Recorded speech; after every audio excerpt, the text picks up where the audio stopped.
All right, everybody, welcome back. Patrick here again with Nature Coast Woodcraft. And as promised, yesterday we left off by making our little werewolf face, also known as the critter. And I told you guys I needed to sand these down, and then we were going to go ahead and put spar-urethane on it.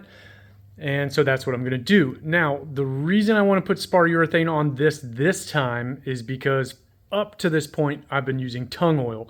And tung oil is great if you want to keep your stuff inside, but it does not offer any protection outside.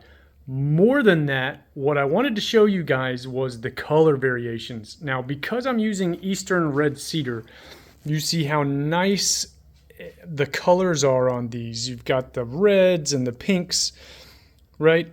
So when I put tung oil on it, it seems to darken everything, which is cool. I mean, it still looks cool. Still has that little cedar smell to it a tad bit. I don't know if spar-urethane is going to do that or not. Personally, right now, I feel like I'm in a hamster cage because I've been dealing with cedar now for the past couple weeks. I got a big shipment of it in, so I'm trying to do stuff with that. And I really like the color. So the whole point of today's exercise is to use spar-urethane, and I'm going to try to do it because I'm using a clear gloss. I want it to be nice and shiny like the floor of the barracks. It needs to be squared away, looking just like that, nice and shiny. Don't get me wrong, this has got some shine to it, but it's not shiny. Now, I already sanded these and already cleaned out the fuzzies, and the only thing I used to do that was my handsaw, my X-Acto knife, and my wire brush. Now, you could spend days doing this trying to get it perfect, but as a Six Sigma guy, I'm trying not to live up to all the 8 categories of waste here. I'm trying to, not do extra processing time.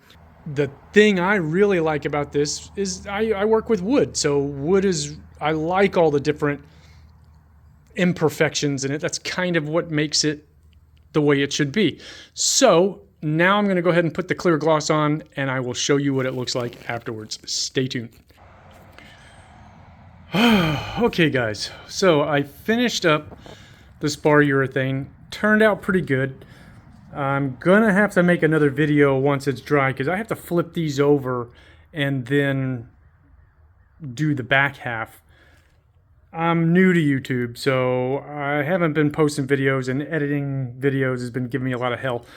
I'll figure out how to do it, but until I know how to wait for 8 hours without keeping my camera on pause, I'll figure that out. Anyway, so I'll leave a link up in the video so that you can click on it to see the very end result.